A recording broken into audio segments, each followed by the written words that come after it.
بسم اللہ الرحمن الرحیم۔ السلام علیکم ورحمۃ اللہ وبرکاتہ۔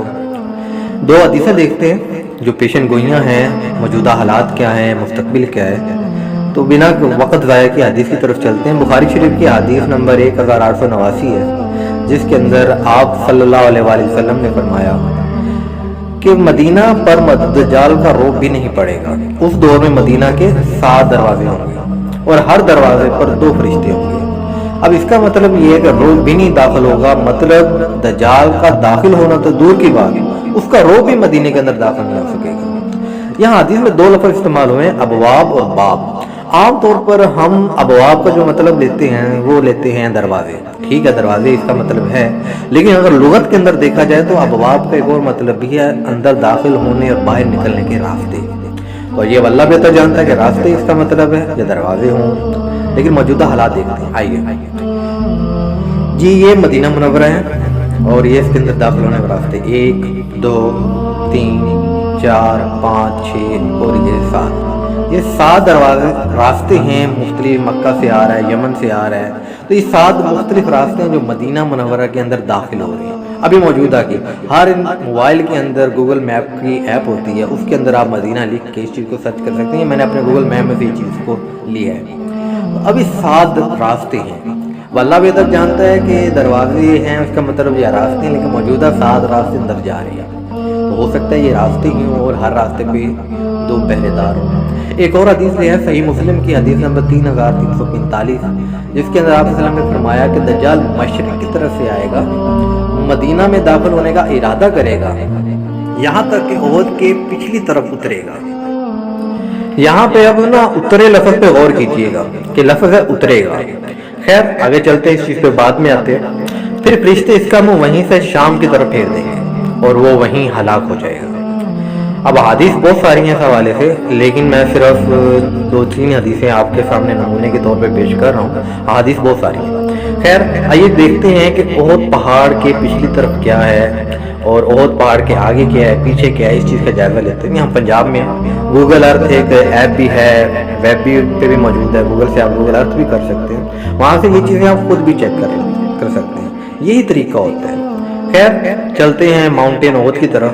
میں یہاں پہ لکھتا ہوں ماؤنٹین احد، اور یہ اب ہم جا رہے ہیں ماؤنٹین احد کی طرف سے، پنجاب سے نکلے، پاکستان سے نکلے اور یہ ہم پہنچے احد پہاڑ کے پاس۔ اب احد پہاڑ کا ہم جائزہ لیں گے۔ اب ایک چیز نوٹ کیجئے گا کہ احد پہاڑ کی ایک سائڈ پہ آبادی ہے اور پیچھے سارا ویرانہ ہے۔ اب احد پہاڑ کے پیچھے کیا ہے، یہ تیر کا نشان آپ کو مدینے کی آبادی دکھا رہا ہے کہ سارا مدینہ ہے۔ اس پہاڑ کے پیچھے آپ کو باقی سارا ویرانہ نظر آ رہا ہے، سوائے یہ ایک چیز جو ریڈ کلر کا بلیو کلر میں آپ کو نظر آ رہی ہے، تو یہ ہے جو ایئرپورٹ جو ابھی نیا بنا ہے، کچھ سال پہلے ہی یہ بنا ہے، اور اس کا نام ہے پرنس محمد بن سلمان انٹرنیشنل ایئرپورٹ۔ اب دیکھیں پیچھے سارا ویرانہ ہے سوائے اس ایئرپورٹ کے، اور حدیث میں کیا تھا، اترے گا۔ اب اللہ بہتر جانتے، دیکھیں میں صرف حدیث بیان کر رہا ہوں اور جو موجودہ چیزیں ہیں وہ بیان کر رہا ہوں۔ یہ پرنس محمد بن عبدالعزیز انٹرنیشنل ایئرپورٹ ہے، باقی سارا ویرانہ ہے، روڈ کے ساتھ تھوڑی بہت آبادی ہے۔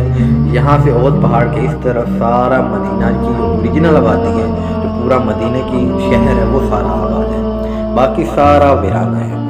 اب اور احادیث بھی ہیں، میں ان کا خلاصہ آپ کے سامنے بیان کروں گا۔ حدیث کے اندر آتا ہے کہ دجال جب آئے گا وہ ایک پہاڑ پہ چڑھے گا اور وہاں سے اس کو مسجد نبوی سفید محل کی طرح نظر آئے گی، یہ بھی آپ نے تصویر دیکھی ہے۔ حدیث شریف ہے، رسول اللہ صلی اللہ علیہ وسلم نے ایک دن لوگوں سے خطاب کیا اور 3 مرتبہ یہ فرمایا، یوم الخلاص وما یوم الخلاص وما یوم الخلاص وما یوم الخلاص۔ کسی نے پوچھا یہ حضرت آپ یہ یوم خلاص کیا ہے؟ آپ صلی اللہ علیہ وسلم نے فرمایا دجال آئے گا اور احد پہاڑ پر چڑھے گا اور پھر اپنے ساتھیوں سے کہے گا، دوستوں سے کہے گا، اس قصر ابیض سفید محل کو دیکھ رہے ہو، یہ احمد صلی اللہ علیہ وسلم کی مسجد ہے۔ پھر مدینہ منورہ کی جانب آئے گا تو اس کے ہر راستے پر ہاتھ میں ننگی تلوار لیے ایک فرشتے کو مقرر پائے گا۔